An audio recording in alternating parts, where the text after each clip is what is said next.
Good morning, ladies and gentlemen, from wherever you are around the world, whether you're in South America, whether you're in North America, whether in Europe, Asia, Australia, New Zealand, Fiji, India, whether you're in the Arab world, whether you're in Africa, whichever side of Africa you're in, south, west, north, middle, east, okay, wherever you are, right? I'm sure you are watching the African Cup of Nations and you are following it closely, okay? Wherever you are, and besides, the African Cup of Nations is being shown on a live broadcast in over 180 countries worldwide. Give credit to Patrice Motsepe, guys. Give credit to Patrice Motsepe. He's really come and shake things up. Okay, so without further ado, okay, Group D. Okay, Group D does feature two-time finalists, two times runners-up, Burkina Faso. It also features two-time champions Algeria, as well as Mauritania and Angola. Right. But let's start with the game between Burkina Faso as well as Mauritania. Okay, Burkina Faso, remember, is a country that does border Ivory Coast, to the north side of Ivory Coast. Right. So let's start with that game.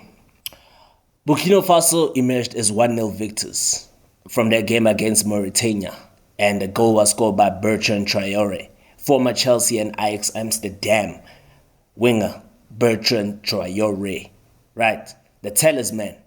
So Bertrand Traore scored a stoppage time penalty for Burkina Faso as they claimed a 1-0 victory over Mauritania in their AFCON. You understand? In their AFCON Group D clash at the Stade de la Paix in Bouaké. Bouaké is the second largest city in Ivory Coast, ladies and gentlemen. It's the second largest city, not Yamoussoukro. Most of y'all think it's Yamoussoukro. No, it's Bouaké. Bouaké is the second largest city after Abidjan, the capital city in Ivory Coast. Right. So it was a Tuesday afternoon fixture. Very hot indeed. Very hot. Very hot and humid conditions in Bouaké, right? And Burkina Faso, now they've written their name in the history books, their name in the history books of African football. Okay, so it is the first ever win for Burkina Faso in their opening match of the African Showpiece Finals, and it came at the 13th attempt following Bertrand Traore's spot kick, right, which stemmed from a foul by Mauritania captain Mohamed El Abdi on Issa Kabore. Okay, so Burkina Faso have now scored in each of their last 15 Cup of Nations matches. Right, the longest ever streak, the second longest ever streak. Right, the second longest ever streak, just after Egypt found the net in 27 consecutive matches between 1957 and 1980. That's incredible. Incredible.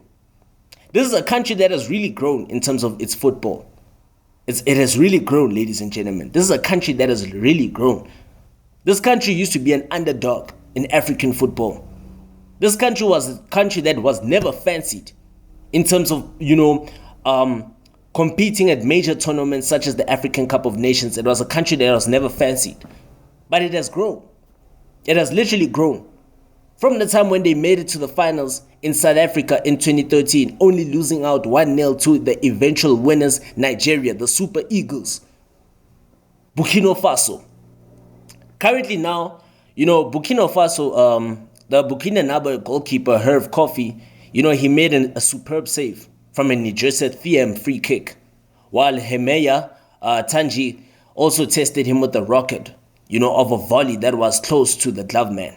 Okay, Mauritania lost former Fulham striker Aboubakar Kamara. Yeah, you guys do remember, Premier League fans, you do remember Kamara from Fulham. He's actually from Mauritania.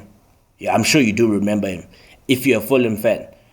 The Craven Cottagers should remember him, Aboubakar Kamara.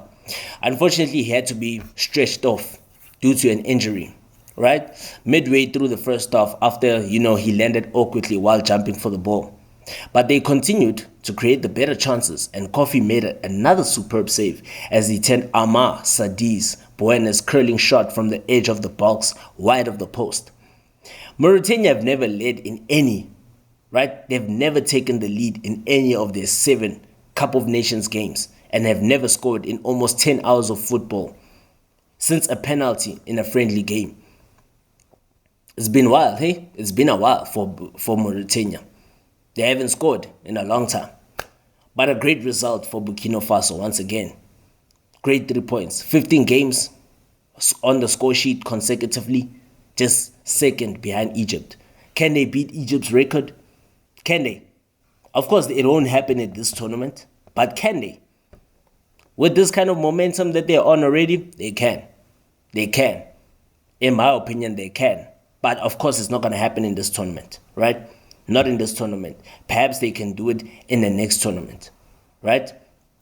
They can do it perhaps in the next tournament. They're not far off currently. They're not far off. It's just another 12 games to go until they match the Pharaohs' record or even surpass their record. Okay? So, you understand? Let's wait on that possibility. Let's go to the other game where 2-time champions, 2019 champions, Algeria took on Angola. All right? So Algeria, remember, they had a disastrous 2021 campaign where they were dumped out in the group stages. Okay? So how did that game go between Angola and Algeria? Score resulted in a 1-1 draw. Right? And guess who scored? The man who scored the winning goal in the final, in the 2019 final against Senegal. And guess who it was? Bangad Bounedjah. Right? Bangad Bounedjah. Right. He gave Algeria the lead after 18 minutes in Bouake. Right? And the striker had a stunning second goal that was disallowed for a tight offside goal. A tight offside call. That would have been goal of the tournament. It could have been a serious contender for goal of the tournament had that goal stood. What a brilliant strike that was. Unfortunately, it was just an offside. Unfortunately. You understand? As Algeria was unable to put the game to bed, Riyad Mahrez's Algeria were pegged back midway through the second half as substitute Mobulu converted from a penalty spot after he had been brought down inside the area. Algeria, who also won the AFCON in 1990 but limped out of the last edition in the group stages 2 years ago, now they follow Nigeria, Egypt, Ghana, as well as Cameroon amongst the heavyweights, the so-called favorites, to have failed to win their opening game of the tournament, this year's edition of the tournament.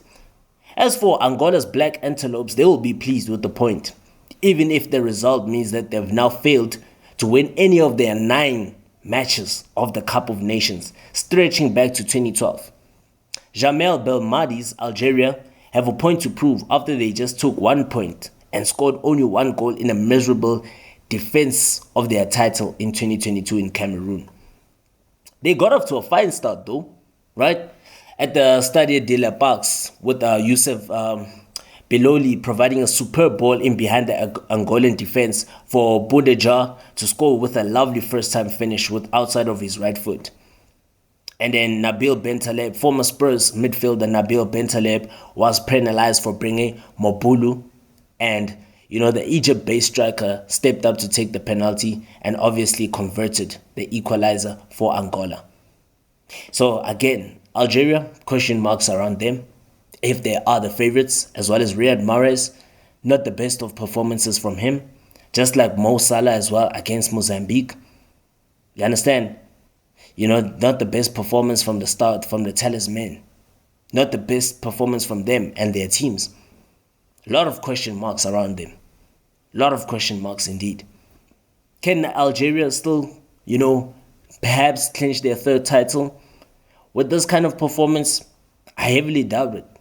But look, anything can happen. This is a Nations Cup. This is a big tournament. It's meant for big players. It's meant for big teams, I meant to say. So we'll see if Mahrez and co can deliver for their country.